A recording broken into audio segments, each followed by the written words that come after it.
El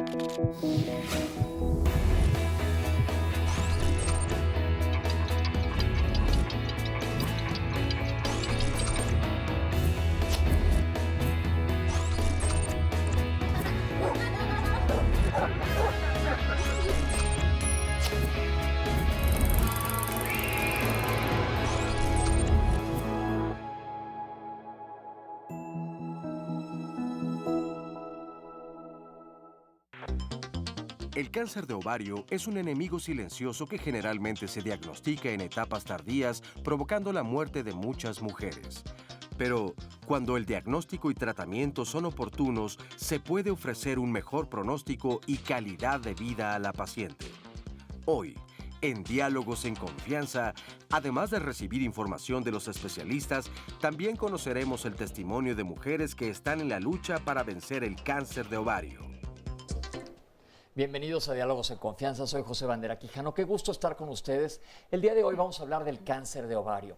Si bien un común denominador en cáncer es que mientras en etapas más tempranas lo detectes, es mucho más fácil el tratamiento. Pero cáncer de ovario, ni siquiera oímos hablar de él, es poco frecuente que toquemos el punto y nos vamos a dar cuenta aquí en el programa que es mucho más frecuente de lo que creemos y estamos aquí con un gran panel de especialistas para hablar de esto y me acompaña Óscar Virués. Óscar, bienvenido, ¿cómo estás? Muy bien, mi querido Pepe, me da mucho gusto saludarte, muy buen día, igualmente a nuestras y nuestros especialistas. Por supuesto, también saludamos con mucho gusto a quienes nos acompañan aquí en el estudio de Canal 11 y a ustedes que están del otro lado de la pantalla, muy buen día y muy buen inicio de semana. Además, la dirección, por ejemplo, para ver el programa completamente en vivo a través de internet es la siguiente: www.canal11live.tv/internacional/. Para hacernos llegar también sus preguntas, porque seguramente hoy será específicamente programa así de consultorio, entonces el número telefónico para podernos llamar es el 51 66 40 00. Y saludamos con mucho gusto también a quienes nos ven a través de la señal internacional de Canal 11. Así que bienvenidos y bienvenidas. Pues ahí lo tienen, comiencen a decidir qué es lo que nos van a preguntar y vamos a ver esta cápsula sobre el cáncer de ovario. Ahorita regresamos con ustedes a que les presente a nuestros especialistas. En México, el cáncer de ovario representa 4.5% de las neoplasias ginecológicas. El cáncer ovárico ocurre cuando las células en el ovario se vuelven anormales y se dividen sin control u orden. Las células cancerosas pueden invadir y destruir el tejido a su alrededor. También pueden separarse del tumor y extenderse para formar nuevos tumores en otras partes del cuerpo. La tumoración maligna afecta generalmente un solo ovario, aunque pueden afectarse los dos. Las causas exactas del cáncer ovárico se desconocen. Sin embargo, los estudios demuestran que los antecedentes familiares pueden aumentar la probabilidad de desarrollarlo. Las parientes de primer grado, madre, hija y hermana de una mujer que ha tenido cáncer ovárico tienen un mayor riesgo de desarrollar este tipo de cáncer, aunque el riesgo es especialmente alto si dos o más de las parientes de primer grado lo han padecido. Creo que me había comentado. Bien, pues les voy a presentar a nuestro panel de especialistas que tenemos el día de hoy. Primero que nada, la doctora Dolores Gallardo Rincón. Bienvenida, doctora. Muchas gracias, doctor. Ella es oncóloga médica de la Secretaría de Salud del Instituto Nacional de Cancerología. Además, es la responsable del programa de cáncer de ovario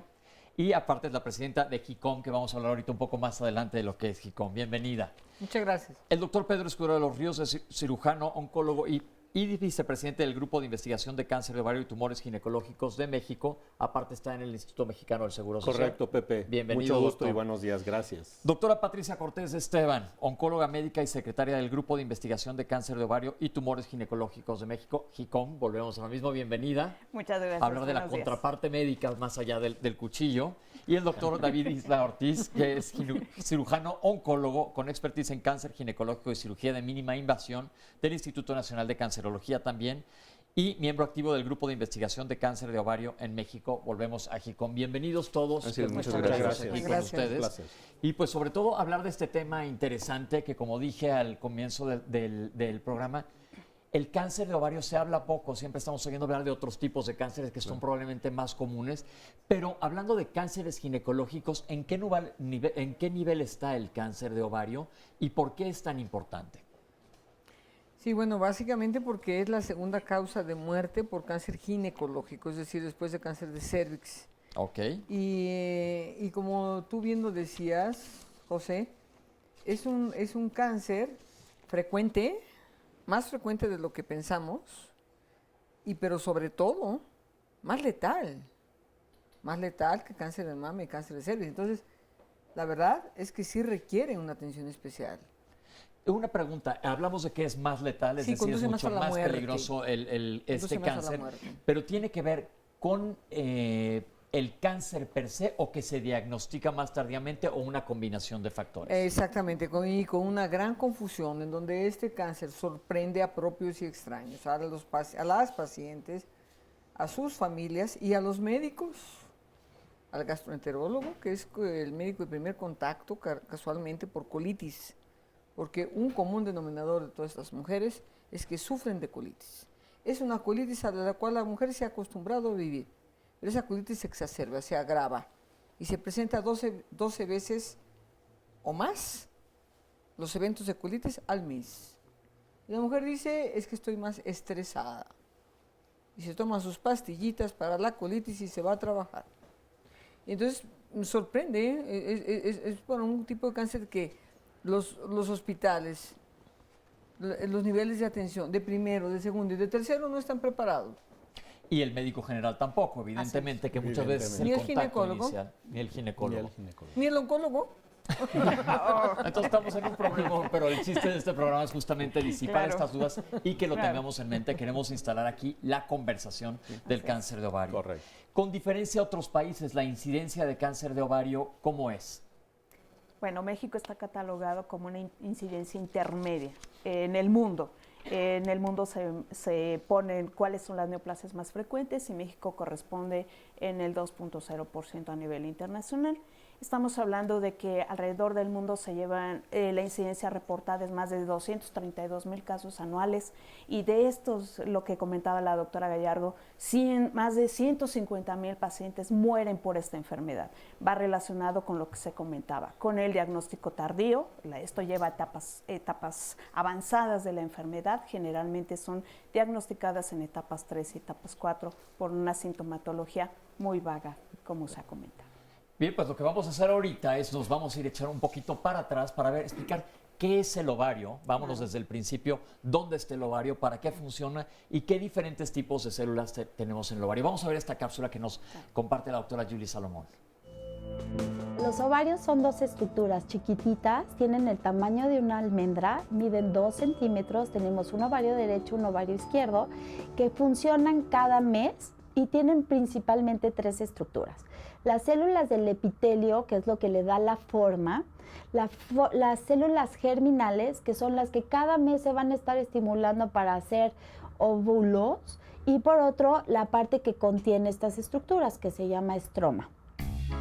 El 90% de los cánceres son de las células epiteliales, sin embargo hay un 10% que pueden ser de las células germinales o bien del estroma, sin embargo se consideran en su mayoría benignos, no son tan agresivos como de la parte del epitelio, o sea, de la parte que es más común en este tipo de cáncer. Y el cáncer de ovario es muy agresivo, estamos hablando de que tiene una supervivencia baja justo por la detección que no es oportuna. Es muy importante acudir a tus revisiones anuales para que se pueda hacer una detección oportuna. Es bien importante tener señales de alarma como pérdida de peso, hacerte tu perfil hormonal, checar con el ultrasonido. Puede ser transvaginal o puede ser pélvico, pero que se vea perfectamente ambas estructuras, que no tengamos masas que no sean de componentes mixtos. O sea, generalmente vemos quistes que pueden ser benignos.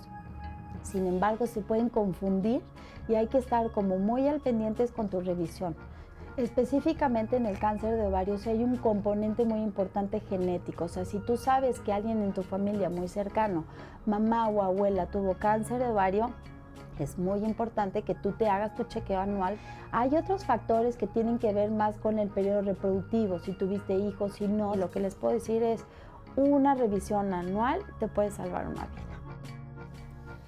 Bien, en base a esta cápsula nos damos cuenta que el ovario tiene diferentes tipos de células, diferentes tipos de tejido dentro del mismo. Ya sabemos que los ovarios funcionan para producir hormonas y para producir, como dijo Julie, óvulos, que es lo que se va a fecundar para llevar a cabo un embarazo. Pero ahora, poniéndolo en palabras más sencillas, hago una analogía. Pensemos en el ovario como en un huevo. Tiene un cascarón, tiene la clara y tiene la yema. Una Entonces yema. tenemos 3 diferentes partes del ovario. Tiene muchas yemitas. Muchas yemitas, vamos a pensar que la yema está fragmentada. Pero ahora, para hacerlo más sencillo, sabemos que hay diferentes tipos de cáncer de ovario. Claro. ¿Nos podrían hablar un poco de esto y por qué uno es más peligroso que otro? Y les tengo una pregunta capciosa ahorita que me acaban de dar esta respuesta. Claro, aquí lo que podemos nosotros comentar, Pepe, es que básicamente existen 3 tipos diferentes de tumores, precisamente derivados de la naturaleza del ovario.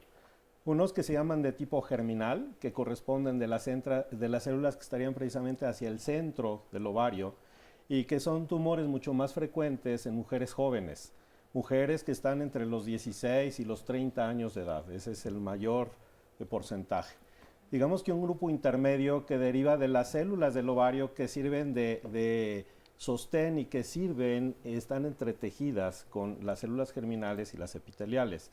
Aquí los tumores se llaman de tipo estromal y corresponde al grupo de mujeres en edad intermedia, entre los 40 años y los 55. Y finalmente, el grupo que es más importante en cuanto a frecuencia, que es el grupo de tumores que llamamos epiteliales, que derivan precisamente del epitelio, de la parte más superficial del ovario, que corresponde a las mujeres que se encuentran a partir de los 50-55 años en adelante y que corresponde en porcentaje a aproximadamente el 85% de los casos del total de tumores de ovario. Bien, hablando con esta respuesta así de clara, vemos que existe una gran cantidad de mujeres que pueden ser afectadas dependiendo de su edad. Total. ¿Existe alguna importancia o relevancia en cuanto al tipo de cáncer, en cuanto a cualquiera de los 3 tipos de cáncer? Sí, claro. Sí, Pepe. Sí. De hecho, los tumores germinales generalmente se van a presentar en mujeres jóvenes, niñas, adolescentes. Su comportamiento generalmente no es tan agresivo como se mencionaba en la cápsula. La forma de diseminación también es totalmente diferente. Generalmente va creciendo el ovario o el tumor va expandiendo y su diseminación es hacia los ganglios pélvicos, paraórticos y muy escasamente se van hacia el peritoneo. O sea, ese es el comportamiento que tienen los germinales, a diferencia de los epiteliales. Este tipo de tumores van creciendo, pero van eliminando células cancerígenas hacia la parte del peritoneo y es cuando va produciendo líquido, es cuando se presenta la citis y la diseminación es mucho más agresiva. La citis quiere decir que dentro de la cavidad abdominal se produce líquido que puede ser inflamatorio, puede ser Agua. secundario de estas células y se va acumulando Correcto. la citis, el líquido que queda libre y se ve como una panza enorme. Nosotros los gastroenterólogos lo vemos mucho en los cirróticos y ya cuando haya citis es un dato de mal pronóstico. Normalmente en cáncer de ovario también. Sí, el cáncer de ovario generalmente esos implantes que se quedan en la superficie peritoneal evitan que se absorba ese líquido. Normalmente tenemos líquido en el abdomen que se va absorbiendo, se produce, se absorbe, pero cuando se obstruye por células tumorales en la cavidad peritoneal, y también tiene sí un factor pronóstico, porque ya el tener células dentro de ese líquido nos cambia la etapa. De ser una etapa, aunque esté localizado en el ovario, puede modificarse y sí tiene un impacto pronóstico y para el tratamiento también. No queremos confundirlos allá afuera en el público, nada más queremos que sepan que hay diferentes tipos, doctora. Claro, nada más agregar a lo comentado que los tumores germinales son curables y que no necesariamente son curables prácticamente en el 90%, 99% y que no se tiene que quitar la matriz porque justamente son niñas, preservan la matriz, preservan el otro ovario para poder llevar una vida normal. Entonces Perfecto. eso es Eso es un importante, punto muy importantísimo. importante. Que este es uno de los grandes avances que nosotros podemos hablar en el contexto de ovario, Claro. el concepto de cirugía conservadora. Así es. Y como bien dice Patti, la cirugía conservadora hoy por hoy para ese grupo específico de pacientes, de mujeres, 5%. el 5% representa una oportunidad increíble porque amén de poder conservar el útero y el ovario para poderse embarazar, también conservan el ovario para poder conservar su función hormonal, Así es. que no es cuestión menor. No, eso es muy importante, vamos a hablar de cirugía un poquito más adelante, pero tengo una pregunta en cuanto al seguro popular, parece que no cubre todos los diferentes tipos de cáncer de Ajá, ovario. claro. Es una pregunta un tanto capciosa, yo quiero saber si ustedes conocen la respuesta. ¿Por qué? Porque yo como paciente o todos los que nos están viendo allá afuera decimos cáncer de ovario. ¿Y por qué unos claro. sí y otros no? Claro. Sí, Pepe, tomo la Claro. palabra. Quiero hacer algunas precisiones que me parecen pertinentes antes de abordar el tema del Seguro Popular. En la cápsula informativa que está muy bien ilustrada, hay que complementar algo para, como tú dices, no confundirnos. El ultrasonido pélvico no sirve, Ok. tiene que ser transvaginal. Eso es clave porque muchas veces no hay acceso. Ahorita vamos a hablar sí hay específicamente. acceso, Ok, eso Sí también hay queremos que acceso. nos lo aclaren. Sí hay acceso. Ok. En todos los hospitales de segundo nivel existen los equipos de ultrasonido, justo que son los que se sigue el embarazo. Lo único que se compra es un transductor. Ok. El transductor es un aparato cilíndrico Que que se entra coloca en la vagina. Y luego, cada año no sirve. Tiene que ser cada 6 meses. Ok. Cuando se va a hacer, tiene que ser cada 6 meses. Ok. Y hay que darle el derecho que tiene a la mujer, sobre todo cuando entra a la menopausia, de conocer la salud de sus ovarios. Es un derecho que ningún médico puede ir en contra de ese derecho. Es un derecho. Permítame, ¿No? nos tenemos que ir a un corte, perdón Sí. que interrumpa, pero vamos Sí, a sí. regresar con esta idea que tiene la doctora. Vamos a ver a Porque quién es les da, qué es más importante. frecuente y por Es qué es esta importante. importancia del ultrasonido. Y Ahorita la regresamos. controversia que existe. al Vamos a respecto. hablar exactamente de eso ahorita que volvamos.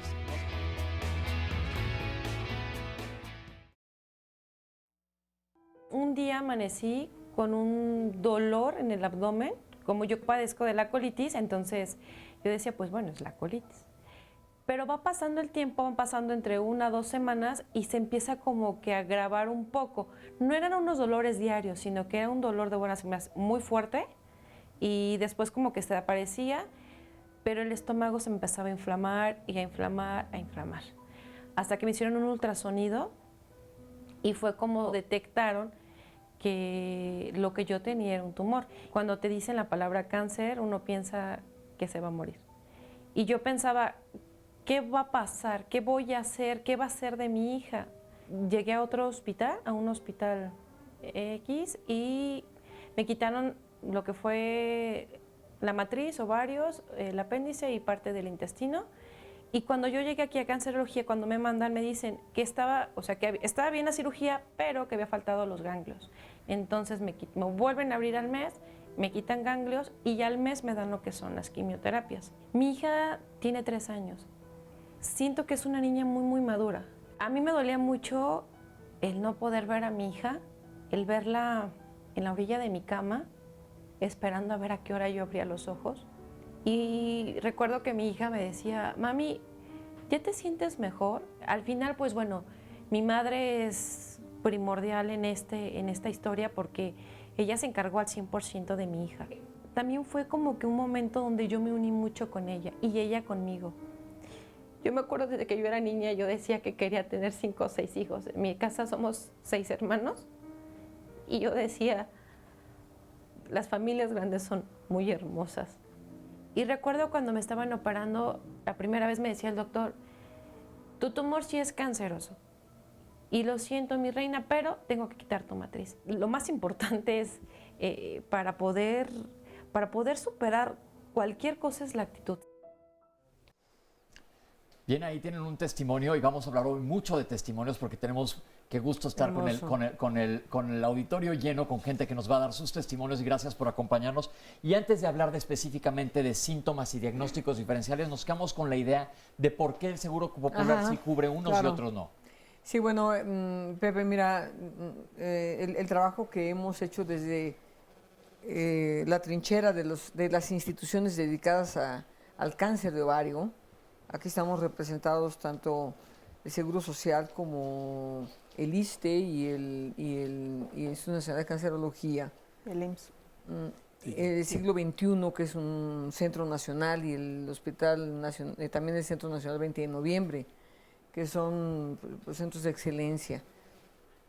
Y desde esas trincheras y desde el Grupo de Investigación de Cáncer de Ovario y Tumores Ginecológicos, con la ayuda de pacientes, porque la ayuda de pacientes siempre es fundamental, nos acercamos a la Presidencia de la República en esa época, en el 2011. Nos abrieron las puertas en lo que es el edificio de gastos catastróficos pero nos salieron con una sorpresa que no esperábamos. Los oncólogos también estábamos de todo el país, Monterrey, Guadalajara, Mérida, ¿no? Los centros estatales de cáncer. El Hospital General también estaba presente. Y nos salieron con algo, con una vacilada. Tenían por protocolo técnico, que así se le llama, emitido por el Consejo Nacional de Salubridad, organismo, el más alto nivel de la instancia gubernamental en México en política de salud, para la Secretaría de Salud, que tendríamos que construir el protocolo técnico de cáncer germinal y que era el único protocolo del cual contaban para hacer la cédula económica. Y nos dijimos, pues ese chiste no nos gusta porque es el 5% y lo que necesitamos ocuparnos es para el epitelial. ¿Por qué son protocolos? ¿Por qué nos explica para que Sí. nos entiendan allá afuera? Protocolos son maneras de estudiar. Un protocolo, fíjate, Pepe, que hay un protocolo clínico y hay un protocolo de investigación. Me estoy refiriendo al protocolo clínico. Protocolo es el estudio. Se dicta cómo se maneja el cáncer. Ok. Es una guía para manejo. Y entonces dijimos, bueno, miren, ok, nos vamos a quedar aquí, estamos muy decepcionados, vamos a hacer el trabajo todos los oncólogos para el germinal, pero nos deben el epitelial.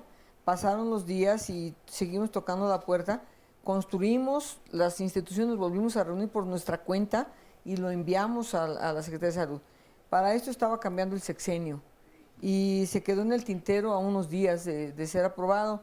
Me estoy refiriendo a cuando salió el presidente Calderón. Lo retomó ahora la actual presidencia y bueno, las instancias del Seguro Popular. Yo quiero sí ser muy honesta junto con los oncólogos, amigos y colegas aquí presentes y los que nos verán en los diferentes estados y haremos llegar esta información, en que no hemos quitado el dedo del renglón y que también han sido sensibles al tema, las actuales autoridades. Que está haciéndose, hay un cálculo económico de cuánto cuesta esto y nos han dicho que sí hay recursos y que estamos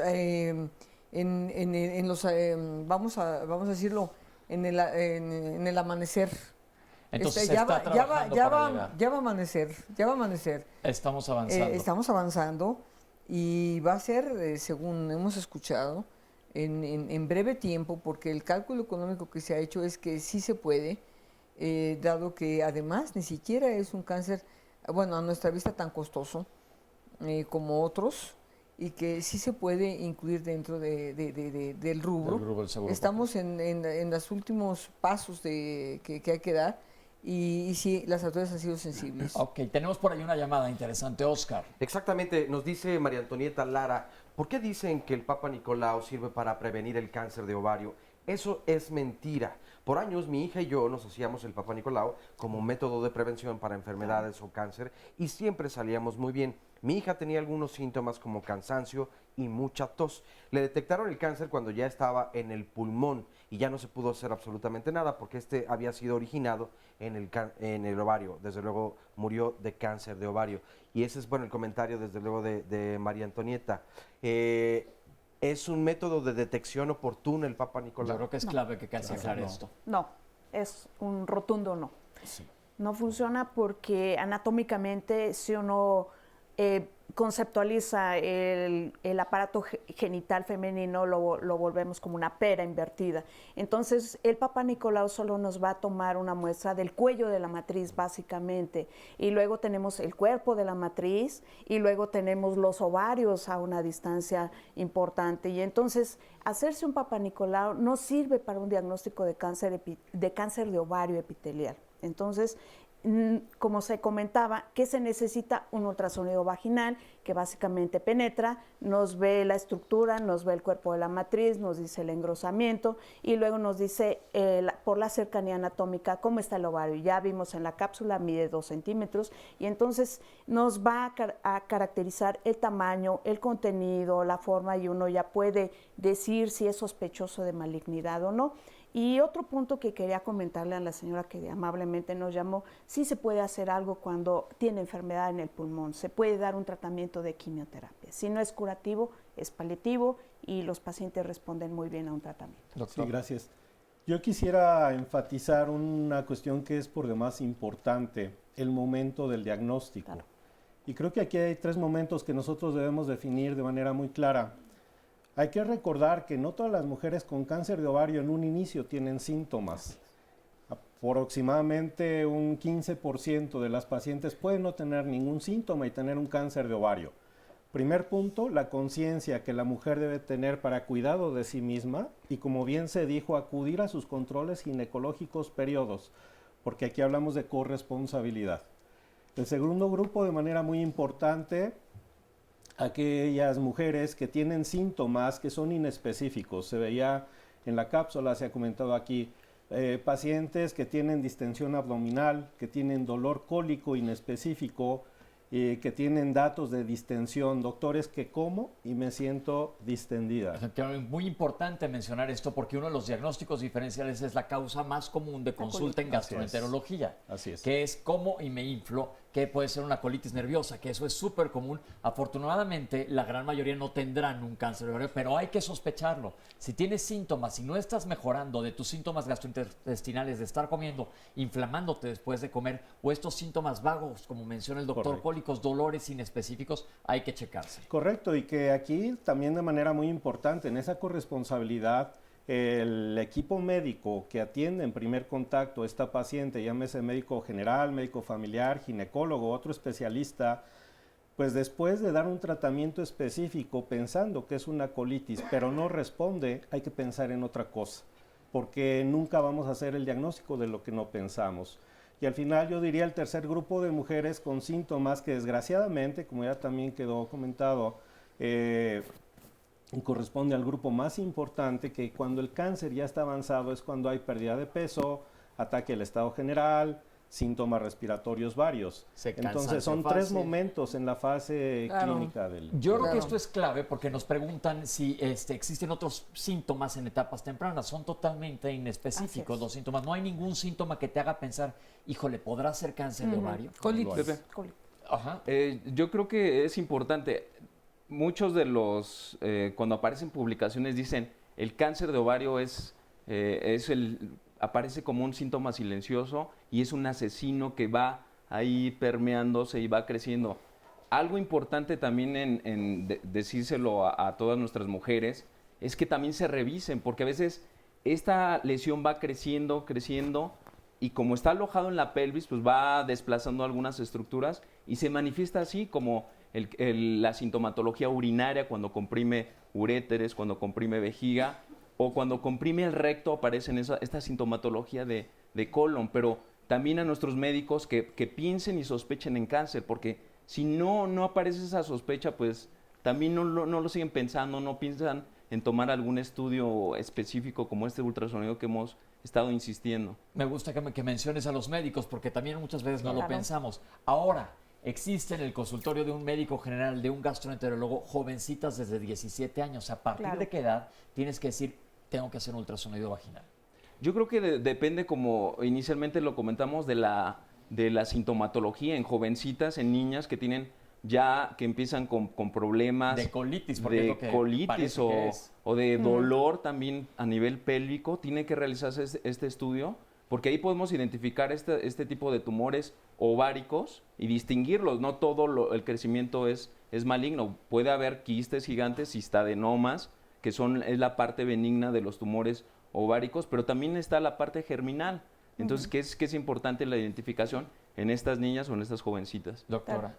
Sí, comentar, la doctora Patti se refirió a metástasis pulmonares y en tumor germinal, algo que ella dijo que es muy importante, se puede curar. Cuando decimos paliación, decimos manejo de síntomas y ya no se va a curar. No. En germinal se puede curar una metástasis pulmonar, eso es por un lado. Y por el otro, de acuerdo con mis compañeros, es de que, complementando lo que dice David, a mí se me vino a la mente luego para alertar a la audiencia que nos escucha, que hay un tema que se llama tenesmo rectal, que es ese deseo de evacuar y que no termina de evacuar la mujer, y que entonces se tratan como amibiasis en México. El cáncer de ovario se trata como amibiasis. Por otro lado, los quistes gigantes no les tenemos tanto miedo. Esos se quitan y son el trofeo de los cirujanos. Se acabó el problema. Se acabó el problema. Eso de tenesmo es importante que lo aclaremos y yo lo describo a los pacientes. ¿Fue usted al baño y se quedó con ganas como que no terminó? Ese es el tema. Y lo que le tenemos mucho miedo es el quiste chiquito. Puede ser 5 centímetros el quiste, pero ya se diseminó. El cáncer de ovario, la mentalidad ahora nos ha cambiado del oncólogo a entender que el cáncer de ovario realmente es una enfermedad multicéntrica, que ya está en el peritoneo, que ya se diseminó en esa capita que cubre el intestino, ese aumento epiplon, pero es una membrana, y que entonces un quiste de 5 centímetros complejo, que tenga componente líquido y sólido, en una mujer posmenopáusica, debe ser removido. Ese es el peligro y, en efecto, sus síntomas pues no son ninguno o colitis. Sospecharlo, ya quedamos con Yo doctora. nada más comentarlo de la parte de la edad. ¿A quién le recomendamos un ultrasonido transvaginal? A aquellas pacientes mayores de 40 años, básicamente. ¿De 40 o más? De 40 o más. Hay cáncer de ovario en mujeres más jóvenes, sí, pero son los menos frecuentes. Y la tendencia es a partir de los 40 años viene la curva ascendente de frecuencia. Entonces, a esas pacientes, así, y es cuando entran al hacerse mastografía y todo eso. Entonces, es como el punto de partida. A partir de los 40 años. Oscar, ¿qué hay? Perdón. Y yo creo que no estarán de acuerdo. O sea, Claro.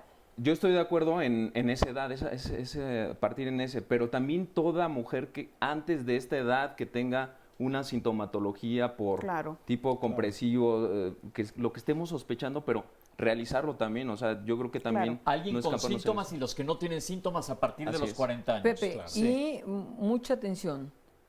Historia familiar de cáncer de ovario, ya sea esporádico, que un miembro de la familia haya tenido cáncer de ovario mamá, o patrón hereditario, 2 miembros. Estudiarse. Desde los 30. Claro. Ok, eso se comentó en la cápsula. Si tienes familiares con cáncer de ovario, tu probabilidad es mucho más alta. ¿Qué nos dicen las redes sociales, Oscar? Karen Quiroz nos dice, tengo colitis, después no me supieron decir qué más tengo. Ya fui con un oncólogo y no sabe qué tengo. Tengo flujo, dolor e inflamación. ¿Qué me recomienda? Nos pregunta. Y quiero unirlo con otro comentario de Carjoya Flores, que desde anoche comenzaron a participar algunas personas y nos dice, bueno, yo tengo una pregunta, es que me tiene preocupada una situación.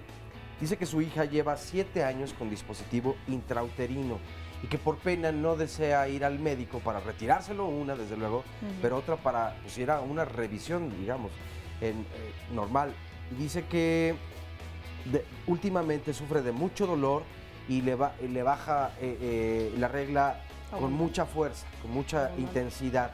Hasta 6 y 8 días le dura incluso la regla. Entonces, bueno, haremos una pausa, pero al regresar la respuesta a estas preguntas. No se vayan.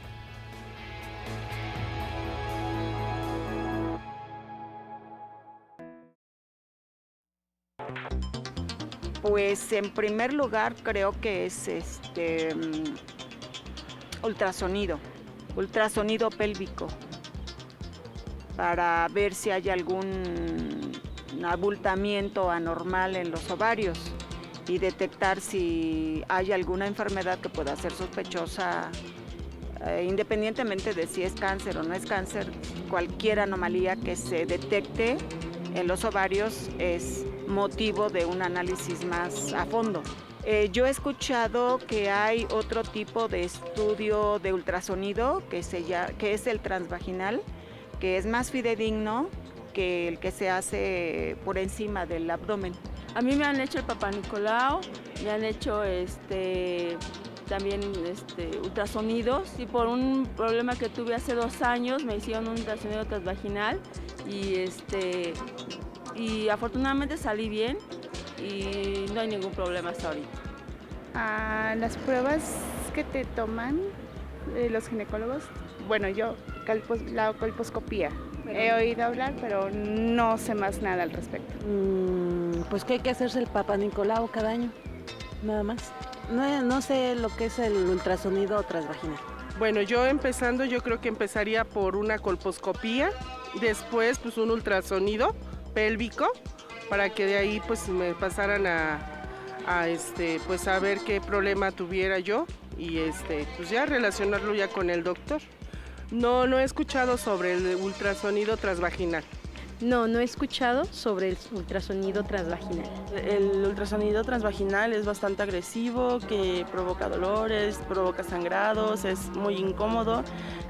Yo he escuchado que muchas mujeres prefieren el ultrasonido abdominal. No, yo sabía como que lo clásico, ¿no? Que nada más es para, pues, ver al bebé, si está desarrollándose bien, o sea, como más para un uso maternal o de embarazo que para otras enfermedades. Bueno, pues ya estamos de vuelta en Diálogos en Confianza y agradecemos desde luego la participación a todas estas personas. La información que cada uno tiene, desde luego, pues es responsabilidad de cada uno. Es decir, las respuestas que acabamos de escuchar, pues no necesariamente dicen lo más correcto, lo más cercano a la realidad. Hay opiniones distintas, cada quien tiene, pues desde luego, un conocimiento especial. Pero quiero aunar a esto precisamente las preguntas que nos llegan por parte de las redes sociales y llamadas telefónicas. Dice Graciela Romero, ¿el ultrasonido vaginal es lo mismo que la colposcopía? Y otra llamada, este es un anónimo, dice, quiero saber si el cáncer de ovario ya no le dan a las personas que están en la menopausia. Eso me lo dijo el doctor del Seguro Social, porque si hay tanto cáncer de ovario, ¿por qué el Seguro Social no manda a hacer un ultrasonido de ovario mínimo una vez al año para prevenir precisamente el cáncer? Y además, bueno, agregar a esto, en el bloque anterior también teníamos dos preguntas que se quedaron pendientes. De la mujer que había ido a la revisión, sin embargo sentía esta inflamación y este dolor, y quien después de 7 años con un dispositivo ultrainterino, su madre dice, pues, ¿qué hace? Porque no va por vergüenza. Claro.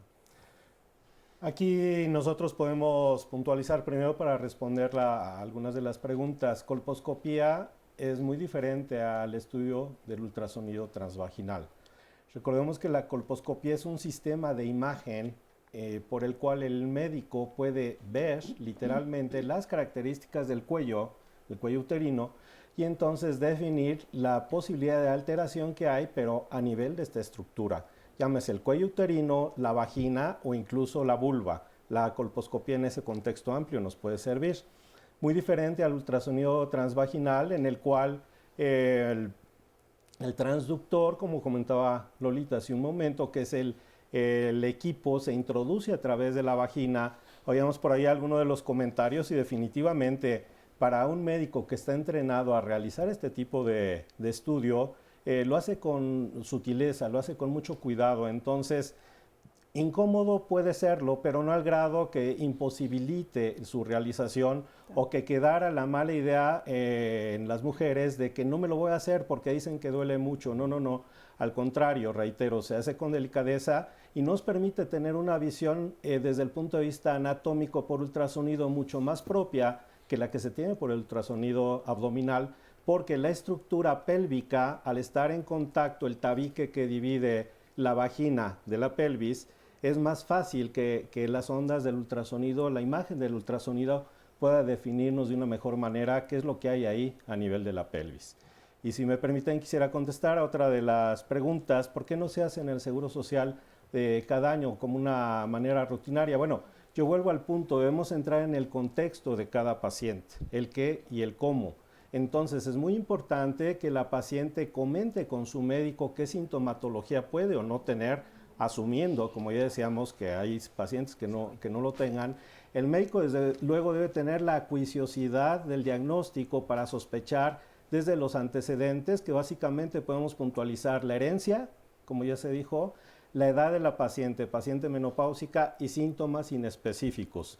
Entonces aquí creo que tenemos que ser muy claros, es un estudio que también va dirigido, porque si nosotros dijéramos que se tiene que hacer de manera abierta, serían insuficientes la cantidad de equipos que hay y los recursos que hay para poderlo atender, y el resultado no llegaría a ser un diagnóstico al final. Claro, y para desmitificar lo que decía la persona que en el sondeo aparecía que es doloroso, desde luego ya nos dijeron, no tiene por qué ser doloroso, pero me quedo pensando, en caso de que lo sea, entonces ¿puede ser una mala práctica por parte del médico? Pues pudiera ser una condición, o la otra, que anatómicamente pudiese haber alguna otra lesión que esté acompañando el problema del tumor en el ovario. Ahí entramos ya a cuestiones quizá un poco más raras, pero que como tal existen. y pudiésemos encontrar tumores dobles, esto es en el ovario y a veces en el cuello uterino, y que evidentemente si se introduce el transductor por la vagina, el contacto del transductor con el tumor puede hacer que sangre, pero es ese contacto, no es en sí la técnica. Y sería, el sangrado vendría del cervix. El doctor. Perdón. Y hay dos patologías también que no es cáncer, pero que sí tienen cierta asociación o que predisponen hacia el cáncer de ovario, que es la endometriosis, que es la implantación de células que se encuentran dentro del útero y que se implantan en la pelvis, y que es una entidad que es dolorosa, que a largo plazo o al cabo de algunos años también predispone al cáncer, también epitelial de ovario. Y la otra es la enfermedad pélvica inflamatoria, que es una inflamación e infección del útero, salpinges y ovarios, que también es un factor que predispone y que a veces llega a ser doloroso y molesto al momento de hacer un ultrasonido transvaginal. Y partamos de eso, o sea, el estudio ideal, el estándar para identificar lesiones tempranas es el transvaginal. El resto, pues ya hay, habrá algunos conceptos ahí pues contrapuestos. Sí, y todo esto, para complementar, es muy raro que suceda. Es decir, los casos de endometriosis son muy poco frecuentes.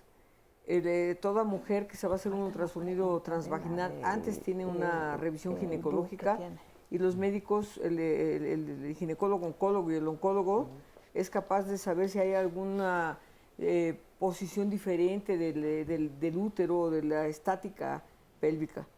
No es más molesto que el examen pélvico normal, además que el transductor tiene una capucha de plástico como un guante que está perfectamente lubricado, y lo único que siente la mujer, que estamos acostumbradas a sentir, es un poco de presión. Es una presión transitoria, es igual que si se pusiera es menos molesto que un espejo vaginal. Bien, estamos aquí con el público y les agradezco que estén aquí con nosotros, y todas las que están con nosotros, que muchas son pacientes que han tenido cáncer de ovario, guerreras todas, y quiero que vean las diferencias de edades, porque vamos a platicar con Ana y vamos a platicar con Yolanda inicialmente para que nos platique su experiencia. Ana, voy primero con Yolanda. Primero, a mayor edad, más respeto, ¿verdad? Yolanda, bienvenida. Buenos días, gracias. Miren, yo soy, digamos, sobreviviente de cáncer de ovario, pero me lo descubrieron, digamos que accidentalmente. Yo presenté un problema de mama y al hacerme el examen preoperatorio, tenía yo un lipoma de muchos años que por desidia nunca me lo quitaron, y me lo vio el médico que me estaba haciendo el examen y pensó que era una hernia. Yo le dije, no, es un lipoma. Y entonces me dijo, le vamos a hacer una tomografía para ver hasta dónde llegue ese lipoma, porque está grande. ¿Estaba en su abdomen? Estaba en el abdomen. Entonces me hacen la tomografía y se olvidan del lipoma porque me aparece el tumor de ovario. Porque yo síntomas no tuve absolutamente ninguno. Estaba yo, como siempre, en perfectas condiciones. Entonces ya me lo detectaron, me operaron los dos eran del lado derecho. No, yo no sé de antecedentes de tumor en mi familia. Y me dieron quimioterapia y radioterapia de mama y todo. Y hasta aquí estamos muy bien.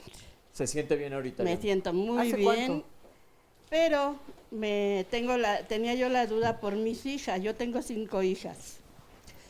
Entonces, ¿qué pueden hacer para que se les detectara que si tuvieran porque están en el riesgo, ¿no? Tanto de mama como de ovario. De mama sí les hacen sus exámenes, pero de ovario no. No se hace, a menos que haya sintomatología. Pero si no hay, ¿cómo van a hacer para detectárselo? Y particularmente, pues, resultaría muy, muy caro hacérselo cada 6 meses, como proponía el doctor. Entonces, ¿qué se puede hacer? ¿Qué nos recomiendan, doctores, para las hijas de Yolanda, que tiene 5 hijas y ella tuvo un cáncer de mama y un cáncer de ovario? Bueno, básicamente son pacientes de alto riesgo, indudablemente. En esto, lo primero que procede es ir a un consejo genético. Sus hijas tienen para establecer el riesgo, claro, ya lo tienen. ¿Qué sería lo ideal para ellas? Hacerse una prueba para averiguar cómo están esos genes, se denominan BRCA1 y BRCA2. Esto le confiere una alta probabilidad de tener cáncer de mama y de ovario, y entonces aquí gira el tratamiento hacia la profilaxis. Va a depender de la edad que tengan sus hijas, va a depender si tienen hijos o no, y bueno, para que se haga una mastectomía, que sería algo muy profiláctico, y una cirugía de ambos ovarios. ¿Y dónde se pueden hacer esto?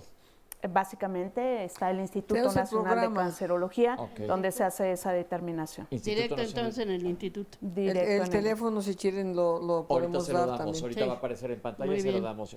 Sí, Gracias, esa Yolanda. era mi duda, muchas gracias. ¿Le quedó claro, Yolanda? Perfectamente Gracias por claro. venir. Y ahora pasamos a otro extremo de edad, que estás nerviosa, ¿verdad que se te quitaron los nervios? Ana? Perdón, Pepe, ¿puedo decir algo en relación a nuestra Sí. paciente? Sí. Es de que, como conjuntando lo que ya comentó el doctor Pedro Escudero y nuestra invitada, la señora Yolanda, es que, en efecto, los recursos hay que optimizarlos. Estamos dirigiendo campañas, empezando por lo menos en la población de alto riesgo, que son los que tienen patrón hereditario. Realmente el riesgo promedio entre la población es de 1.8 casos por 100.000 habitantes, que suena como bajo. Sin embargo, yo sí quiero levantar la voz, que toda mujer en la menopausia tiene derecho de un ultrasonido transvaginal, y yo creo que no se puede negar, porque justo como dice la señora Yolanda, y es así como queremos agarrar el cáncer, ella no tenía ningún síntoma. Entonces podemos captar esos casos, y que no hay que menospreciar el tema, que los oncólogos hemos dicho, el antígeno CA125, que es un marcador sanguíneo, no sirve. Sí, no sirve cuando se determina en una sola ocasión, pero cuando este antígeno es anormal, más de 30 unidades por mililitro, y esto se llama método multimodal de tamizaje, se tiene que monitorear cada 3 meses y hacer el ultrasonido transvaginal cuando este antígeno pues sigue a la alza. Y en la mujer que el ultrasonido transvaginal de entrada es anormal, cirugía.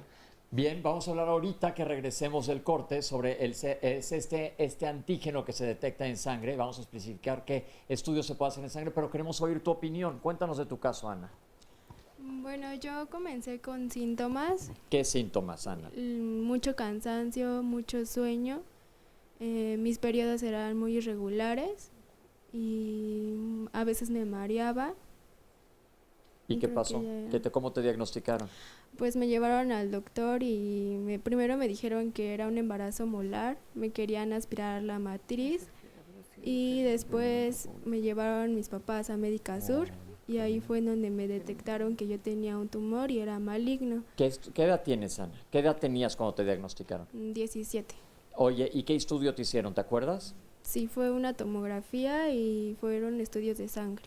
Ok, ¿y entonces te operaron? Sí, me operaron y ahí fue cuando ya en patología investigaron el tumor y era maligno. ¿Tú sabes cuál tumor era? Sí, germinal mixto. ¿Y te dieron algún tratamiento después de la cirugía? ¿Fue necesario? Sí, fue quimioterapia. Ok, ¿cuánto tiempo te dieron quimioterapia? Fueron 3 ciclos de 5.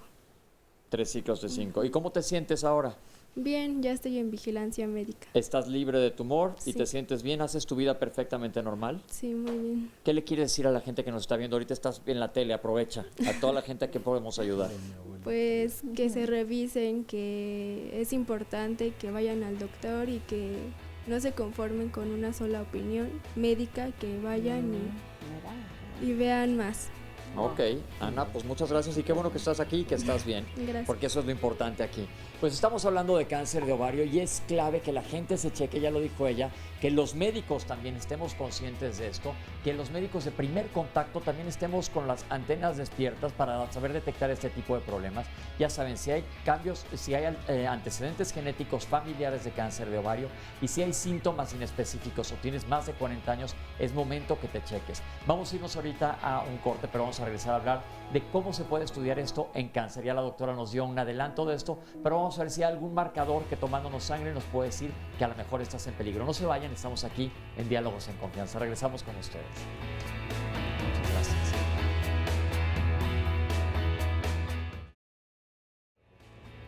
Estamos de regreso en Diálogos en Confianza y el lunes de la próxima semana nuestro tema será salud prenatal. ¿Qué deben hacer las mujeres para estar preparadas tanto física como emocionalmente ante la llegada, desde luego, de sus bebés? Bueno, pues de todo eso vamos a hablar porque es muy importante y seguramente tanto el ejercicio como la preparación emocional y psicológica entonces ayudarán a que puedan tener un parto mucho más saludable, desde luego más cómodo y las mejores condiciones. ¿Y cuáles son las recomendaciones que los médicos entonces dan para todo este tipo de situaciones? Bueno, pues entonces no se lo pierdan el lunes de la próxima semana. Además, si quieren asistir aquí al estudio de Canal 11, llámenos al siguiente teléfono: 53 41 44 35 y con mucho gusto les apartamos un lugar aquí en el estudio y nos vemos el próximo lunes a las 9:30 de la mañana. Vamos a ver a continuación el resumen de la primera parte del programa. Que es la segunda causa de muerte por cáncer ginecológico, es decir, después de cáncer de cervix. Es un cáncer frecuente, más frecuente de lo que pensamos, más letal que cáncer de mama y cáncer de cervix. Entonces, porque un común denominador de todas estas mujeres es que sufren de colitis. Más de 150,000 pacientes mueren por esta enfermedad.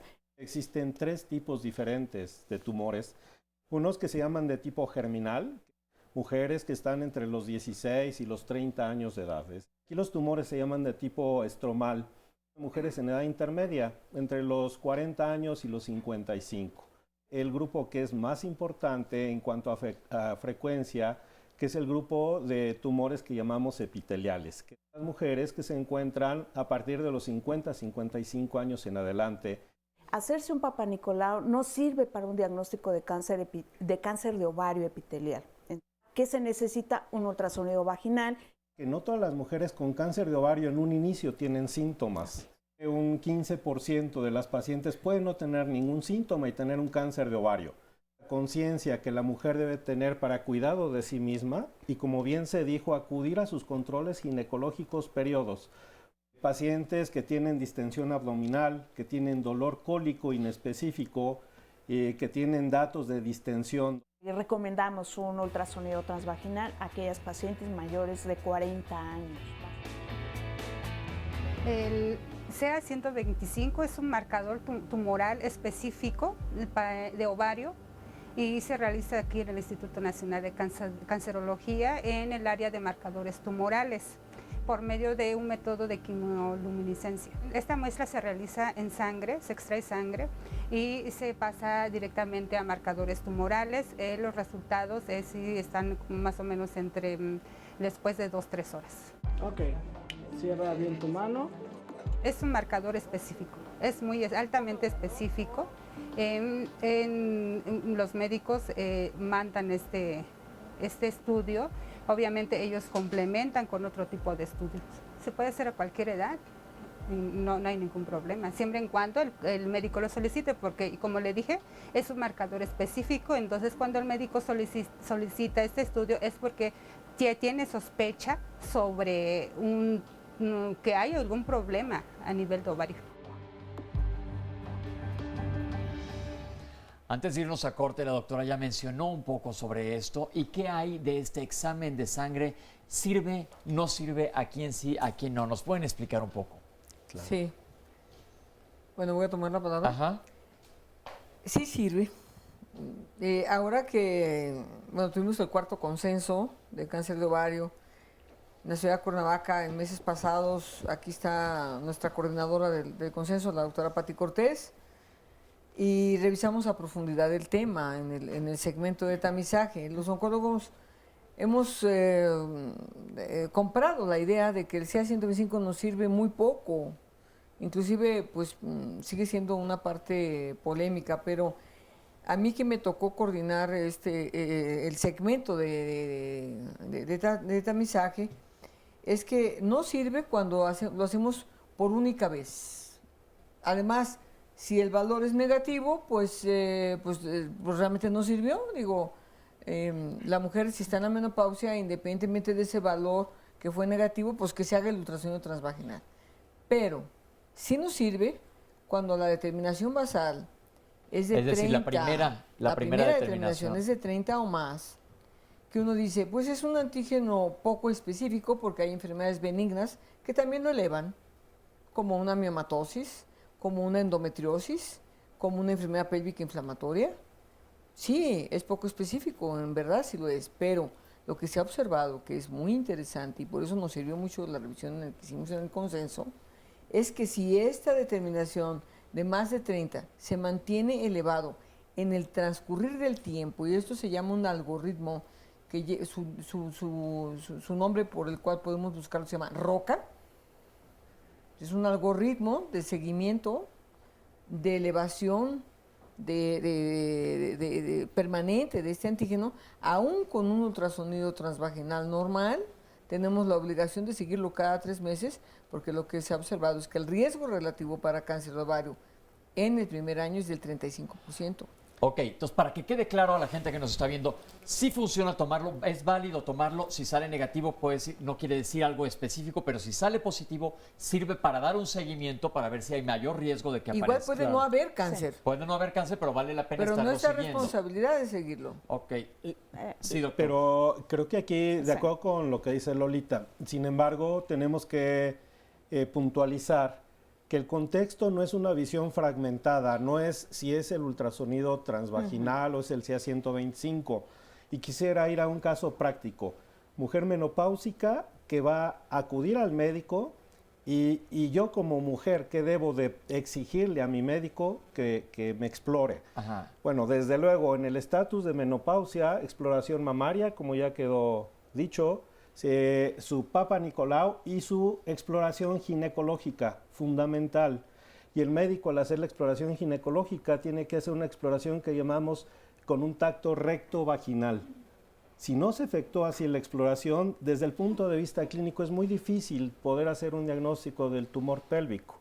Entonces, yo reitero, en una integración de conceptos, cuando la paciente puede referir, doctor, tengo datos inespecíficos, el médico explora y al explorar encuentra irregularidad a través de este tipo de exploración en la pelvis, es cuando entonces en esta secuencia ordenada de estudios va a solicitar el ultrasonido transvaginal y el CA125. Okay.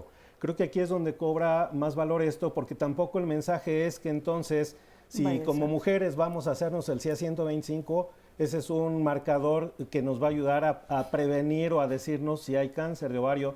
No funciona en ese contexto, funcionan en el contexto integral. Específico, donde ya se está haciendo un seguimiento. Y quizá el valor que tiene, como bien dice Lolita, es que cuando se encuentra elevado ese marcador, después nos va a servir precisamente para que una vez que la paciente entra en su secuencia de tratamiento, una vez que termina, se le vigila también a través de la clínica, de estudios de imagen y desde luego con el marcador. Bien.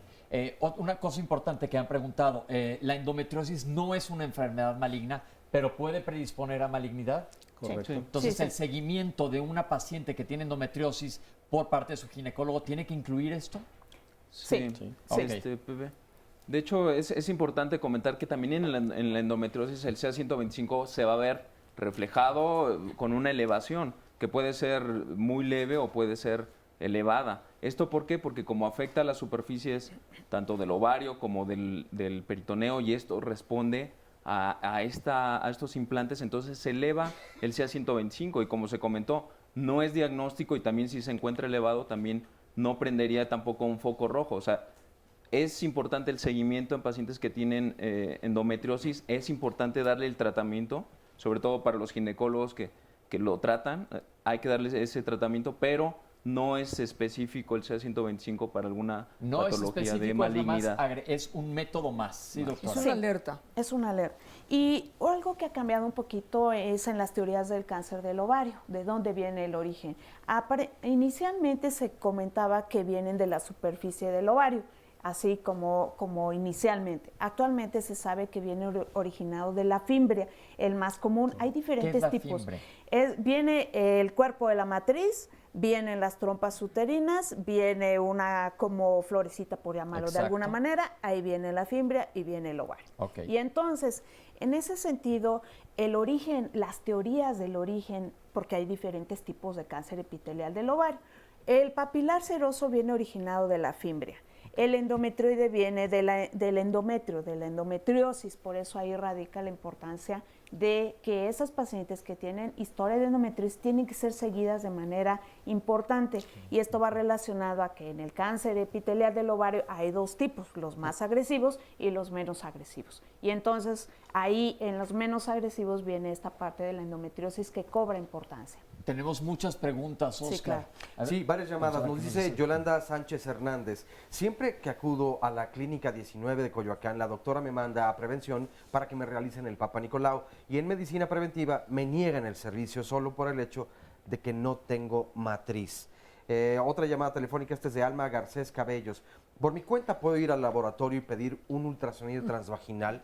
Muchas personas están preguntándose eso. Incluso había una llamada donde decía del Seguro Social que una vez una doctora le recomendó, bueno, en ocasiones los exámenes son algo imprecisos, así que vaya usted a un laboratorio de confianza para que el resultado sea mejor.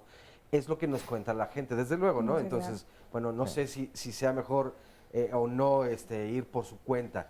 Ahora les sigo leyendo unas preguntas más. Dice Patricia Rivera, mi hija tuvo problemas de cáncer hace 6 años. Le hicieron estudios y le dijeron que ya no tenía nada. Hace 6 meses empezó con inflamación, dolor y cansancio. Le han hecho estudios y le dicen que no tiene nada. ¿Qué le recomendamos? Nos dice Irene también, la vacuna del virus del papiloma humano sirve para prevenir el cáncer de ovario y le gustaría que se hiciera un programa precisamente con este tema. Pues próximamente lo vamos a tener precisamente. Otra llamada, Chávez dice, tengo 57 años y me salió un tumor de 18/22. Me quitaron uno de 3 kilogramos hace 20 años que era benigno. Quiero saber si este que tengo puede ser maligno, pues peso 104 kilos y diario tengo problemas gastrointestinales, ardor en el vientre y dolor en el recto. Me hicieron un eco vaginal y me dieron las medidas del quiste que es de 18/22. Otra llamada, esta es de Lucía. Hace poco mi hija se enfermó del estómago, llegó a desmayarse, la llevé a varias consultas con doctores generales y ninguno me dio un diagnóstico certero. Me comentaban que se trataba de colitis y gastritis. Mi duda es, ¿se le puede hacer un estudio vaginal ya que tiene 13 años? Jaime González, la gente confunde prevención con detección. Quisiera que hablaran precisamente de ello. Oscar, un tocayo, nos dice, ¿el consumo de leche y carne pueden ocasionar que se desarrolle más rápidamente el cáncer? Rosenda Rivera, a mi tía le diagnosticaron cáncer de ovario, parece que ya lo tiene en el abdomen. Todo fue por culpa del doctor porque no tenía síntomas de colitis. Felicito a los doctores por informarnos de esto. ¿Es lo mismo quiste de ovario que tumor de ovario? Hay muchas llamadas que tienen que ver precisamente con esto, con esta confusión, y que si necesariamente el quiste es un sinónimo de cáncer y de muerte, por lo tanto. Bueno, doctores, ahora sí que hay mucho. Ok, hay mucho. Sí. Mucha tela de dónde cortar. ¿Cómo se quiere darle? Ok. Quiste. Quiste es un crecimiento como un saco, como una esfera. Su contenido es líquido. Pero hay tumores que son quísticos.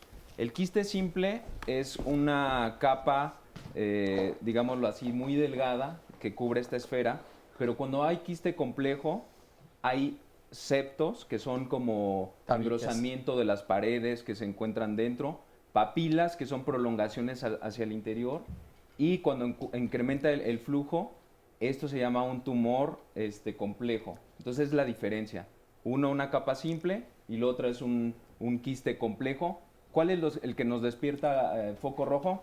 El quiste complejo. O sea, nos debe hacer pensar o en un tumor limítrofe o en un tumor maligno o cáncer. Es decir, un quiste sí puede ser maligno, pero no quiere decir que todos los quistes sean malignos y el doctor tiene que determinar si sí es bueno o es malo. Correcto. Exactamente. Ok. Sí. Así es. Doctora. El doctor, con conocimiento, nos hemos percatado de un nivel de mucha ignorancia en el ambiente médico para evaluar los quistes. No obstante, hay scores en donde dicen, el médico tiene que ser honesto, ir con el radiólogo entrenado y ver tamaño, tipo de cápsula, grosor de la cápsula, presencia o ausencia de septos. Contenido. ¿Verdad? O presencia de papilas. Y estamos en ese tema en JICOM, con un curso en línea dado por la doctora Irlanda, que después ojalá podamos tenerla por aquí, en donde hemos constatado el nivel de ignorancia para evaluar los quistes. Entonces, porque un quiste chiquito puede ser muy agresivo y no ser evaluado. Hemos tenido médicos que le dicen, váyanse a su casa. Otro problema grave, que la paciente por su mutuo propio va al departamento de rayos, a un laboratorio de rayos X, y en el mejor de los casos aceptan hacérselos. Las pacientes nos dicen, doctora, el doctor me dijo que me tranquilizara, un ginecólogo, pero yo fui por mi mutuo propio a los 4 meses y el quiste ya tenía telarañas, septos en su interior, quería decir. Y lo peor, Pepe, la mujer llega a un laboratorio de rayos X, le niegan el servicio de hacerse un ultrasonido transvaginal porque dicen que es un método invasivo y que a lo mejor sufren demandas. Pero la mujer dice, pero yo estoy dando mi autorización para que me lo hagan. Y requieren una solicitud médica y le ponen peros. Bueno, entonces el caso aquí es, si hay un quiste, que se estudie el quiste adecuadamente, coméntenlo con su ginecólogo, que se estudie adecuadamente el ultrasonido. ¿Que estudie el ginecólogo? ¿Perdón? ¿Que el ginecólogo estudie? Ok, bueno, sí, de eso se trata, eso es lo ideal, ¿no? Partamos de eso. Lo decimos con la mejor intención a nuestros amigos que nos escuchan seguramente en Comego y están comprometidos. Ok, tenemos que irnos un corte. Ahorita vamos a regresar porque estamos aquí con el público, tenemos más testimonios y se quedan allá algunos comentarios más de los médicos. Tenemos muchas llamadas afuera. No se vayan, estamos hablando del cáncer de ovario aquí en Diálogos en Confianza. Estamos de vuelta en Diálogos en Confianza y precisamente, bueno, desde la semana pasada recibimos una noticia la cual nos tiene muy emocionados y emocionadas a todo el equipo de Diálogos en Confianza, y es que resulta que entonces fuimos nominados para los premios TAL. Estos premios son los premios Televisión América Latina a las mejores producciones de televisiones, tanto públicas como culturales del continente americano, bueno, específicamente Latinoamérica, desde luego. Y entonces es una noticia que nos llena de mucha satisfacción, de mucho orgullo, y bueno, desde luego esperamos que el resultado, desde luego, sea el mejor. Pero pues gracias a todo el público precisamente que hace posible que este programa continúe día a día al aire, a mis compañeras, a mis compañeros, a todo el equipo de Diálogos en Confianza, que de verdad nos consideramos una gran familia, y a ustedes que nos dejan entrar a diario a sus hogares, desde luego, pues esta nominación no habría podido ser posible, desde luego, sin su apoyo. Así que estamos muy contentos, y para quienes quieran apoyarnos y votar, también se puede, desde luego. En este momento en su pantalla aparece la liga donde los van a mandar, es una página en Facebook, y es muy importante recordar que a través del teléfono no se va a poder votar, se tiene que hacer solamente desde una computadora, así que para que el voto se pueda registrar. Así que los invitamos a que voten, y ojalá les demos en unos días, en unos cuantos días, una muy buena noticia, y también otras producciones, desde luego, de Canal 11 que nos tienen muy contentos. Bueno, vamos a ver a continuación una obra de teatro precisamente que habla acerca del tema que estamos tratando hoy en el programa. ¿Cómo estamos hoy? Muy bien. Súper. Bueno, este no es mi saludo habitual. Una catedrática erudita en John Donne que es detectada con cáncer de ovario en fase 4. A partir de este momento nosotros seguimos su proceso de quimioterapia, que consta de 8 ciclos con un tratamiento experimental de quimioterapia, y en realidad lo que vamos descubriendo es cómo este personaje va encontrando el sentido de la vida y va descubriendo de qué se trata realmente la vida a partir de este proceso en donde se va acercando a su propia muerte. Nunca olvidaré el día en que me enteré que tenía cáncer. Tiene cáncer. Ven. Inolvidable. Vivian es un ser muy frágil, por lo cual levantó una muralla para defenderse del mundo, para sentir que controla todo a partir de su racionalidad, de su intelecto, y no se deja tocar, ¿no? Que realmente lo que pasa con el personaje, pues creo que nos pasa a todos los seres humanos en alguna etapa de nuestras vidas, ¿no? Este cuestionamiento entre la vida y la muerte, el miedo a vivir y el realmente valorar la verdadera esencia y el verdadero sentido de la existencia. Y terriblemente porque pues la enfermedad, el cáncer de ovario, pues sigue siendo el enemigo silencioso, sigue todavía arrasando con un montón de vidas de mujeres. Resumo, previas interpretaciones. El proceso de construcción de este personaje fue muy, muy difícil. Fue cambiar mi registro de voz, tener una voz más grave. No pueden imaginarse lo inmóvil. Bueno, el pelo, que fue una gran aportación y que yo ya quería estar sin pelo para sentirme mucho más pues, caracterizada en el personaje. Es algo que no me puedo quitar y poner, es algo que ya está. Eso fue fascinante. La gran ronda. Realmente ir sintiendo cómo su cuerpo, poco a poco, el cáncer va consumiendo el cuerpo y también el tratamiento, los efectos secundarios del tratamiento. Es un viaje más bien espiritual. Gracias al viaje físico ella se puede conectar realmente a la parte espiritual y a esta parte de los cuestionamientos y su relación con Dios y su relación con algo más, ¿no? Con esto que le da finalmente paz para dar ese paso que ella dice es una coma solamente entre vivir y morir, una pausa, un respiro. Jamás podré sentir, por más que yo sea vivencial y orgánica y me meta a fondo, nunca podré sentir lo que es el cáncer de ovario, pero lo poco que he podido profundizar en esa sensación, porque ahí sí pues es un dolor que yo no he vivido y que espero no vivir, pues es terrible. Ahora se ha convertido en un adenocarcinoma insidioso que se ha expandido desde el tumor. ¿Insidioso? Insidioso significa indetectable. No, insidioso significa traicionero. En la obra hay un momento en que digo que me dicen que es un cáncer insidioso, y insidioso lo tomo como traicionero, como que tu cuerpo te traicionó, está dentro de ti creciendo silenciosamente y es algo que te va a destruir. Enfocados específicamente para pues la muerte pues es realmente uno de los temas de la obra, es el antagonista de la obra, sí, pero no es un antagonista como retratado de manera como un villano, ni mucho menos, porque la obra no es un melodrama. Finalmente es algo natural, es algo que todos los seres humanos vamos a transitar por ahí, pero este personaje pues es lo que, gracias a este proceso, lo que le hace conectar y entender con su propia existencia y con el sentido de la vida. La obra se presenta en el Teatro Milán, que está ubicado en la calle de Milán y Lucerna en la colonia Juárez, los sábados y los domingos, los sábados a las 8 de la noche y los domingos a las 6:30, y vamos a estar hasta el 12 de julio. Solo queda tener esperanza. Supongo. Bien, cuando hablamos de cáncer, la parte emocional es muy importante. Yo siempre les digo que nunca olvidemos que un ser humano es un ser humano, no nada más es un ovario, no nada más es un estómago. Somos un ser completo y la parte emocional tiene una cabida importante también aquí.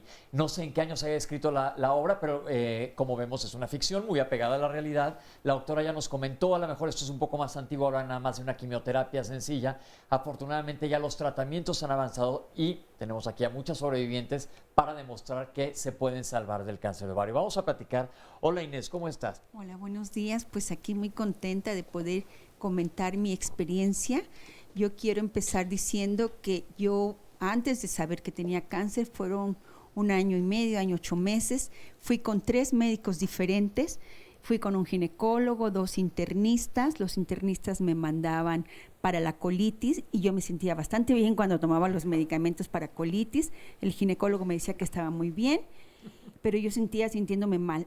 Y no me lo van a creer, pero yo de verdad creo que vino de ahí arriba el mensaje, la información de que dije, no, es que yo me siento mal, yo no me siento bien, yo no tenía ningún síntoma fuera de la colitis, muchos eructos, mucha inflamación abdominal. Y yo era gente que hacía ejercicio todos los días, entonces decía uno, pues tomando agua, corriendo, que corría yo bastante, me sentía mejor, ¿no? Bajaba la inflamación, bajaban los eructos, etcétera. Pero dije, no, es que yo no me siento bien, algo está mal. Entonces fui con el internista, me dijo que era, pues no, ya me habían mandado a hacer un ultrasonido para ver si era la vesícula, no había ningún problema en la vesícula, todo estaba bien. Me mandó otra vez para la colitis, pero yo dije, no, yo me sigo sintiendo mal. Pues ahora voy con otro doctor, voy con el ginecólogo con el que iba cada año a hacerme mi Papa Nicolau y que todo estaba bien. Le dije, doctor, es que yo no me siento bien, no sé qué es, pero no me siento bien. Entonces él me hace un ultrasonido hasta ese momento, nunca antes, y me dice, está llena de tumores en los ovarios. Emocionalmente, ¿cómo te sientes? Emocionalmente, pues muy fatal, porque me dijo, hazte esos estudios, y me mandó a la secretaria y me dijo, señora, me dice el doctor que por favor no deje de hacérselos. Entonces yo dije, no, esto es cáncer. Esto es cáncer porque, ¿por qué me mandó la secretaria? Sí, efectivamente me los hice inmediatamente, regresé con él y me dijo, es cáncer en etapa avanzada. Yo dije, pero yo he venido todo el tiempo, mamás, Papá Nicolau, yo tengo una hija de 16 años, ¿qué va a pasar? Y usted me está diciendo que esto es avanzado. Y gracias a Dios, a la doctora Gallardo, a la Rosy, doctor Cantú, el INCAM, pues aquí estoy viva. Lamentablemente, pues sigue habiendo cáncer. No sé cuál sea el tratamiento a seguir, apenas es que el doctor me acaba de decir que sigue habiendo cáncer, ¿no? Eso nos pone muy tristes, nos afecta mucho pensar que quién sabe si vamos a estar mañana, quién sabe si vamos a estar el próximo año, el próximo mes. Pero el chiste es que está ya aquí Pero en la lucha, echándole ganas y viendo qué opciones hay.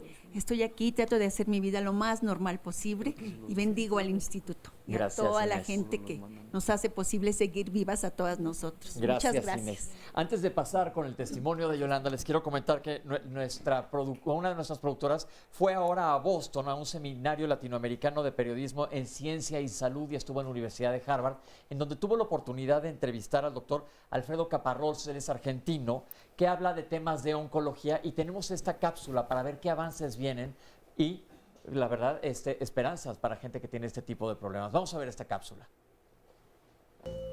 La nueva inmunoterapia entonces utiliza biomarcadores para tratar de saber cuáles tumores son los que mejor van a responder a las nuevas terapias anti-PD1. Son biomarcadores inmunológicos, pero al mismo tiempo la genómica, la genética, trata de investigar qué tipo de patrones genéticos se asocian con una buena respuesta del sistema inmunológico. Entonces, hoy hay varias líneas de investigación que estudian lo que se llaman firmas genéticas, patrones genéticos que se asocian a una buena respuesta inmunológica a estos tratamientos.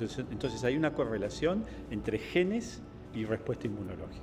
Las nuevas inmunoterapias, entre ellas las de los agentes anti-PD1, inicialmente comenzaron con tumores que habitualmente responden a las inmunoterapias como melanoma metastásico. Las experiencias con estas nuevas inmunoterapias y con estos agentes anti-PD1 se dan fundamentalmente en pacientes avanzados, metastásicos, donde inicialmente los tratamientos estándar habían fallado y ya no había otras chances.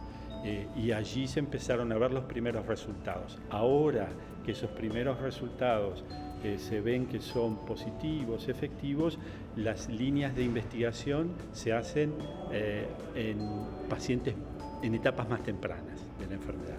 Hoy en día ya se han observado efectos positivos, signos de actividad en ensayos clínicos en más de 30 tumores, que van desde cáncer de pulmón, cáncer gástrico, cáncer de cabeza y cuello, tumores ginecológicos como ovario, hematológicos como linfoma Hodgkins. La lista es muy larga. Vejiga, cáncer de colon. Entonces, realmente estas líneas de investigación de estos nuevos tratamientos es muy extensa hoy en día. También aplica para cáncer de próstata, hay líneas de investigación de estas nuevas inmunoterapias y pueden ser solas o combinadas con otros agentes como por ejemplo vacunas. Para vacunas antitumorales. Los ensayos clínicos con estos tratamientos se hacen en todo el mundo, incluyendo Latinoamérica, los ensayos clínicos. Ahora, la aprobación de la droga para su uso en la práctica clínica hoy en día está en Estados Unidos y en algunos otros países del mundo. En Europa también han sido aprobados. En Latinoamérica todavía no tenemos una aprobación regular, pero por supuesto se está en la búsqueda de estas aprobaciones en nuestros países. Bien, felicidades al equipo de producción de Diálogos en Confianza por esta cápsula. Hablar de inmunooncología es hablar de algo nuevo. Inés, tú dices que sigue. Y yo quisiera que ustedes nos expliquen. Yo acabo de estar también en un seminario justo hace un mes más o menos en Nueva York para otro tipo de tumores, sobre todo de hígado, donde se hablaba de esto. ¿Qué futuro hay? ¿Hacia dónde vamos? Muchísimas gracias, porque es un privilegio que hayan incluido esta cápsula y tener la oportunidad de haber escuchado a Inés, porque le tenemos buenas noticias. En el Instituto Nacional de Cancerología, en donde tú estás siendo atendida, ya empezamos con un proyecto de inmunooncología muy completo, de tipo experimental. Esto es dentro de un estudio clínico que se llama Off the Label, porque cuando se agotan las opciones terapéuticas, pues la paciente le interesa vivir y yo te veo súper bien. Así que creo que puedes ser incluida en este. Es un pequeño grupo de pacientes que hemos podido ya incluir a esta modalidad, porque sí quiero comentarte, Pepe, y compartirlo con los colegas presentes, que el cáncer de ovario ¿por qué es más letal? Así empezamos el programa, pues porque recurre un montón, es decir, responde muy bien, la respuesta completa no es difícil obtenerla, ¿verdad? En nuestra obra de teatro que vimos, bueno, no fue el caso, ¿verdad?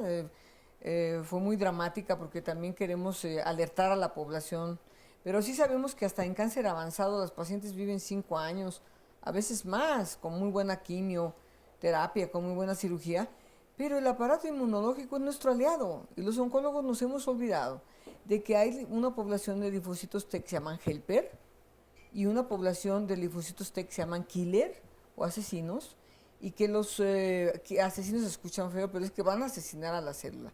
La recurrencia está dada por una célula madre tumoral que se llama stem cell, y hay proteínas protumorales que se expresan, que activan el crecimiento de esas células troncales. ¿Qué tenemos que hacer? Los oncólogos tenemos que ser conscientes de preservar, los oncólogos médicos que damos quimioterapia, de cuidar que haya una cuenta de linfocitos al menos de 1000, la cuenta total. Y estamos haciendo ahora mucha quimioterapia inmunogénica, que es aquella dada de manera semanal, que nos está dando mejor resultado. Y lo que estamos ofreciendo es un tratamiento justo como lo que acabamos de escuchar en la cápsula, en combinación con la Universidad de Seattle, la doctora Nora Dicis, que también puede dar un testimonio para ello, el doctor Juan Pablo Márquez, que es mexicano pero reside en la Universidad de Washington y tiene un programa binacional. El Instituto Nacional de Cancerología está muy atento a esta colaboración en ciernes, en donde lo que estamos ofreciendo es una combinación, una combinación de fármacos que inmunomodulan y que, por decirlo simple, el antígeno, que es una proteína protumoral, es englutido por una célula que se llama dendrítica. Esta promueve la producción de linfocitos T, CD4, y esto hace que haya citoquinas buenas, interleucinas buenas, que se generen CD8 y que retengamos a los TR, a los linfocitos THR. Lo voy a aterrizar un poco porque la gente que nos está viendo no nos va a entender. Lo que se hace con la inmunooncología es aprovechar nuestro sistema de defensa del organismo, los soldados que tenemos todos. Uno ya dijo que son helpers que ayudan, otros son killers, asesinos que van a ir a matar a las células malas. Entonces lo que se va a hacer es dar tratamiento para poner una bandera roja en las células malas, es decir, vayan y ataquen y acaben con estas células. Correcto. Sí. Y reprimir, porque también tenemos unas células que hacen su trabajo en contra. Ok. En contra. Entonces, las células que están a favor de que se expresen las células malas, las van a tener encerradas en un calabozo. Vamos a ponerlo lo más fácil posible y nos tenemos que ir a un corte. Ahorita regresamos con la doctora Patti y con el doctor para que nos aclaren más de esto. Estamos en Diálogos en Confianza, vamos a hablar de tratamiento. No se vayan, ahorita regresamos.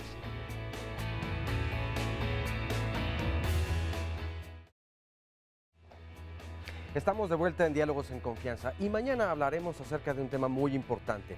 Mamás y papás en la educación de nuestros hijos, desde luego siempre estamos pendientes y queremos lo mejor. Pero ¿cómo construir la personalidad de un niño? ¿Cómo construir la personalidad de una niña? Seguramente que todas y todos estamos preocupados por acompañarles y hacerlo correctamente. Y cuando de identificación sexual se trata, ¿qué pasa cuando un niño nace con cuerpo de hombre, sin embargo, se siente mujer?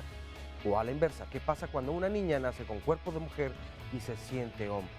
¿Cómo podemos hacer mamás y papás para acompañar precisamente a nuestros hijos, a nuestras hijas y reciban la mejor orientación y acompañamiento para precisamente determinar la personalidad que tendrán en un futuro? De eso y más hablaremos mañana aquí en Diálogos en Confianza a las 9:30 en punto. Queremos que nos acompañes y además si quieres venir al estudio, entonces comunícate al 5341 4435 y te reservamos un lugar. Vamos a ver a continuación el resumen de la segunda hora del programa. Cuando el cáncer ya está avanzado es cuando hay pérdida de peso, ataque al estado general, síntomas respiratorios varios. El cáncer de ovario aparece como un síntoma silencioso y es un asesino que va ahí permeándose y va creciendo. Es más fácil que las ondas del ultrasonido, la imagen del ultrasonido pueda definirnos de una mejor manera qué es lo que hay ahí a nivel de la pelvis. El médico desde luego debe tener la acuiciosidad del diagnóstico para sospechar. Básicamente podemos puntualizar la herencia, como ya se dijo, la edad de la paciente menopáusica y síntomas inespecíficos. Hay dos patologías también que no es cáncer, pero que sí tienen cierta asociación o que predisponen hacia el cáncer de ovario, que es la endometriosis, y la otra es la enfermedad pélvica inflamatoria. Que toda mujer en la menopausia tiene derecho de un ultrasonido transvaginal. Como mujer, ¿qué debo de exigirle a mi médico que me explore? En el estatus de menopausia, exploración mamaria, como ya quedó dicho, su Papa Nicolau y su exploración ginecológica. Quiste es un crecimiento como un saco, como una esfera, su contenido es líquido. Foco rojo, el quiste complejo. O sea, nos debe hacer pensar o en un tumor limítrofe o en un tumor maligno o cáncer. Nos hemos percatado de un nivel de mucha ignorancia en el ambiente médico para evaluar los quistes. Tenemos otro testimonio más aquí con el público. Me acompaña Yolanda, ¿cómo estás? Muy bien, aquí gracias a los doctores de cancerología. Yo vengo de otro hospital que gracias a la doctora Gallardo me recibió, porque yo ya venía con de muerte. En el otro hospital me dijeron, ya no hay nada más que hacer por usted, llévensela a su casa a morir y eso es todo. Pero yo ahí le recomiendo a los familiares de los pacientes que se muevan, que vean más opciones y que haya esperanzas, como nos dijo la doctora Gallardo. Sí se puede y se puede hacer mucho. Y aquí estamos. ¿Cómo te sientes, Yolanda? Muy bien, ahorita volví a regresar, pero si antes no me vencí, menos ahora. Ahora menos, porque estoy en el lugar indicado y en manos perfectas. Perfecto, qué bueno, gracias por compartir con nosotros y decirle a la gente que esté pendiente, que busquen alternativas. Sí. Y ya hablamos, gracias Yolanda, de nada. Ya hablamos de la inmunoterapia, pero vamos a regresarnos un poco a tratamientos que estamos en el último bloque. ¿Qué nos pueden decir, doctores, de la cirugía y la quimioterapia? Claro, la cirugía es la base del tratamiento en cáncer de ovario. A través de la cirugía nosotros podemos conocer la extensión que tiene la enfermedad al momento en que se está interviniendo. Esta extensión, de una manera coloquial, le llamamos etapa. Una etapa en cáncer es el momento de la enfermedad y a través de lo que hacemos los cirujanos en la cirugía, tomamos ciertos espécimes, muestras, quitamos la matriz, quitamos el tumor del ovario, quitamos la grasa que cubre el epiplón, tomamos el líquido que está libre en el abdomen, infundimos líquido, solución salina, para ver que no haya células malignas. En fin, es todo un proceso que nos permite, reitero, conocer el momento de la evolución de la enfermedad. Así que la cirugía es la piedra angular en el tratamiento de cáncer de ovario, porque a partir de ahí, y esto hay que comentarlo de manera en un trabajo interdisciplinario, el cirujano oncólogo con el oncólogo médico, hacemos la planeación de qué tratamiento después de la cirugía es el mejor. Y este tratamiento, en términos generales, ahorita seguramente se va a particularizar, se llama quimioterapia. Debo acotar también que en el Instituto Mexicano del Seguro Social se cuentan con todas las drogas que en el aspecto de quimioterapia, en el momento actual y hoy por hoy, se disponen a nivel de todas las instituciones que brindan seguridad social.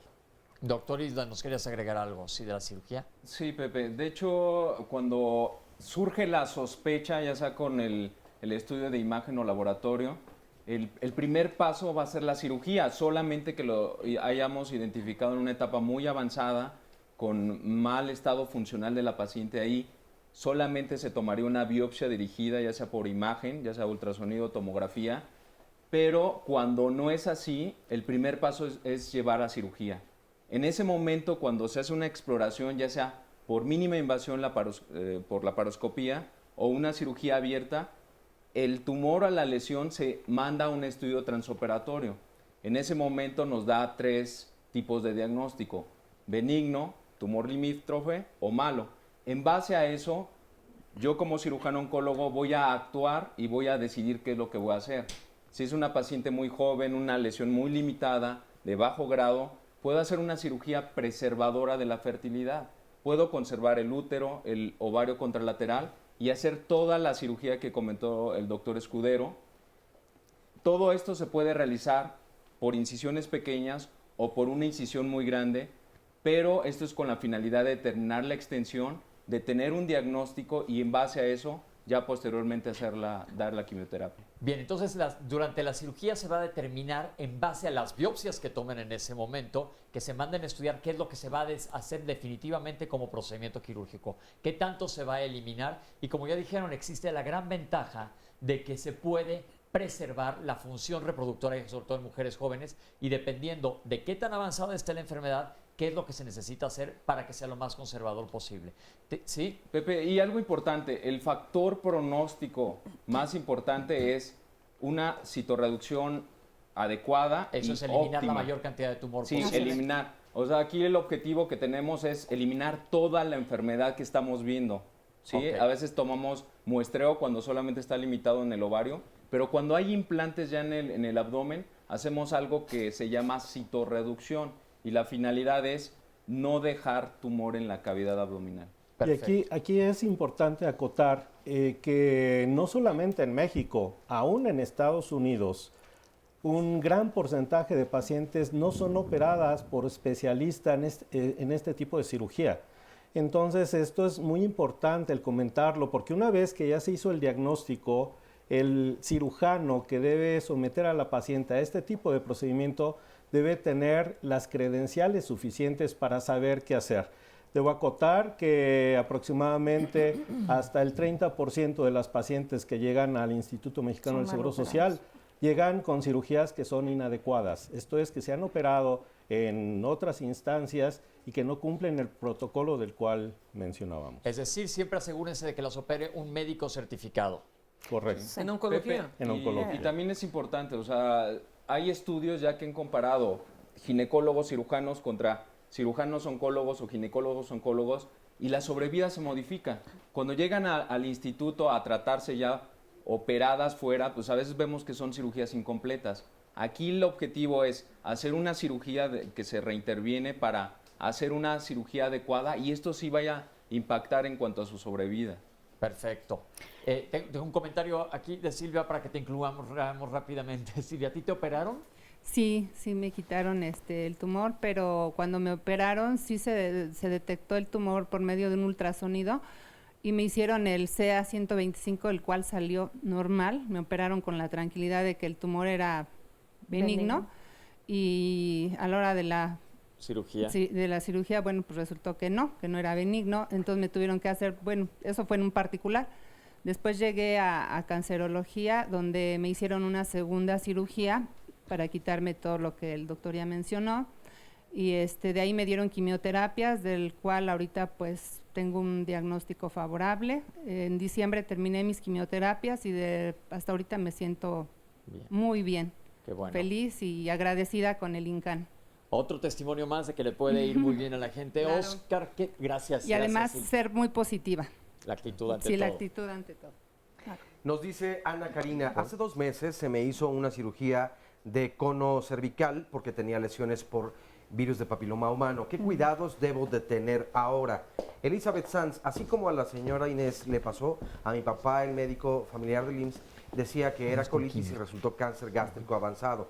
A mi papá le realizaron gastrectomía total, estirpándole vaso, parte del páncreas. Mi pregunta es, ¿hasta cuánto tiempo después se puede realizar una radioterapia? Mi papá ya está, próximo 18 de agosto cumple 6 meses de la cirugía. Nos dice Tere Roan, una vez que se haya detectado, es importante el tratamiento, la alimentación, la espiritualidad y la actitud. Caro Sandoval, saludos desde la cama 528 del INCAM. Mi mamá es sobreviviente de cáncer de ovario. Doctora Gallardo y todos los médicos, muchas gracias. Laura Pineda, me diagnosticaron colitis. Después tuve un retraso muy largo y mi ginecólogo me realiza ultrasonidos abdominales y me dice que tengo quistes normales. Me está tratando con anticonceptivos y al parecer se están quitando los quistes. Sin embargo, me da miedo que puedan regresar o se trate de otra cosa, pues es muy común que me sienta fatigada, con vómito y mareo por las mañanas. Me preocupa por mis antecedentes. ¿Qué puedo hacer o qué estudio le puedo sugerir a mi médico que me realice? Nos dice también Daniel Guerrero, mi madre fue muchas veces al IMSS por un ardor a la altura del riñón. Jamás lo detectaron ni cuando un tumor obstruyó su intestino, el cual ya no la dejaba obrar. Hasta que con un particular, a través de un ultrasonido, le quitaron el tumor y litros de agua. Nos dice RY, se necesita mucha fe. Este es un programa muy informativo y parece mentira, pero efectivamente hay médicos que no te dan esperanza de nada y dice la diferencia la hace muchas veces el paciente y sus ganas de continuar, ¿no? Yo creo que es clave eso, lo que decíamos de la actitud y la relación médico-paciente y sobre todo tú. Estamos viendo aquí, tenemos mucha gente que nos ha demostrado que inclusive cuando han recaído han salido adelante.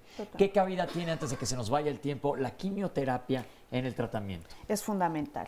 El tratamiento adecuado después de una cirugía, prácticamente el 98% de las pacientes requiere de quimioterapia. Es una quimioterapia convencional, es la combinación de 2 medicamentos que se aplican cada 3 semanas intravenoso y generalmente son 6 ciclos. 6 ciclos, 6 veces tienen que ir a aplicarse esto. Exactamente. ¿Cuánto dura la aplicación de la quimio? Pues aquí dura los tiempos de infusión de los medicamentos, pero más o menos un promedio de 5 horas, en promedios, en términos generales. De ahí los pacientes pasan a vigilancia.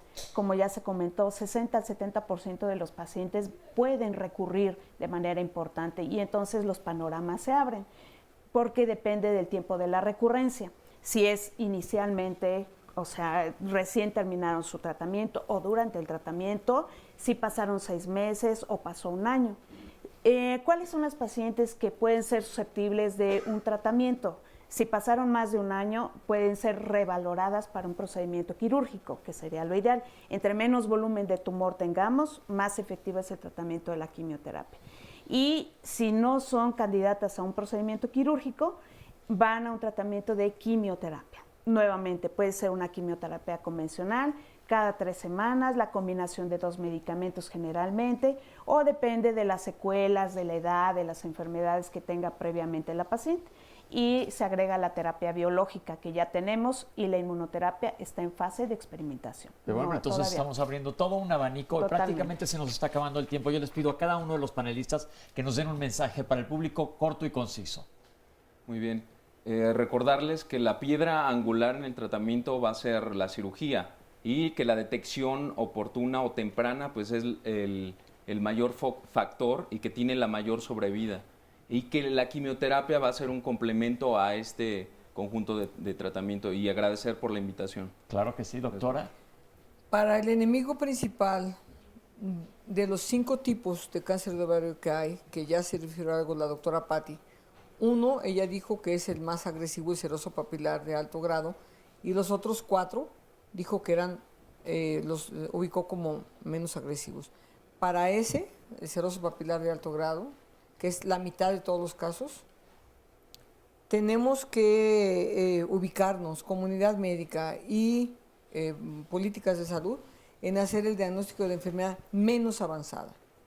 Es muy posible que se detecte en etapa 3, pero es diferente 3A, 3B, 3C. La diferencia es que hay pocos implantes en el peritoneo, que son semillas de mijo, ¿verdad? O muchos implantes que se llama carcinomatosis. También agregar 2 cosas más, que evitemos los oncólogos médicos conducir a los pacientes a la resistencia a fármacos, es decir, evitemos el multitratamiento. Cuando ya le dimos un tratamiento para la recaída, que es con los mismos fármacos, tratemos de pasar a la inmuno. Y tercero, unámonos a la campaña turquesa. Aún está el programa de hashtag para que empujemos prevención para las pacientes que tienen alto riesgo y patrones hereditarios, con salpingoforectomía bilateral, como Angelina Jolie, detección de enfermedad menos avanzada, tratamientos efectivos y con responsabilidad. Bien, doctores. Sí, gracias. Pues simplemente que la educación sigue siendo la herramienta fundamental para poder luchar contra esta terrible enfermedad. Tenemos que continuar educándonos, por eso es apreciable y muchas gracias por la invitación. El que podamos difundir junto con ustedes como pacientes esta problemática que es común, pero si seguimos educándonos tanto el público, las personas y los médicos, seguramente vamos a tener resultados. Y felicitar a Diálogos en Confianza por su nominación, seguramente serán triunfadores. Muchísimas gracias. Invitar a las pacientes, ya lo mencionaron aquí, que busquen opciones. Si no están satisfechas con un diagnóstico, que busquen, esa es la palabra clave, que busquen a los médicos. Ahí lo tienen, pues es momento de que nos vayamos. Oscar, mil gracias. Nos vemos aquí la próxima semana. Espero que haya sido informativo, sobre todo que quede claro siempre que hablamos de cáncer, a menor tiempo de evolución de la enfermedad va a ser mucho mejor el tratamiento y mucho más efectivo. Estemos nomás conscientes, creamos conciencia y les queremos agradecer aquí en Diálogos en Confianza por acompañarnos, por escribirnos por todas las redes sociales y estamos muy contentos de estar aquí con ustedes todos los lunes, sugieren los temas y nos vemos aquí la próxima semana. Soy José Bandera Quijano y esto es Diálogos en Confianza. Hasta la próxima, gracias.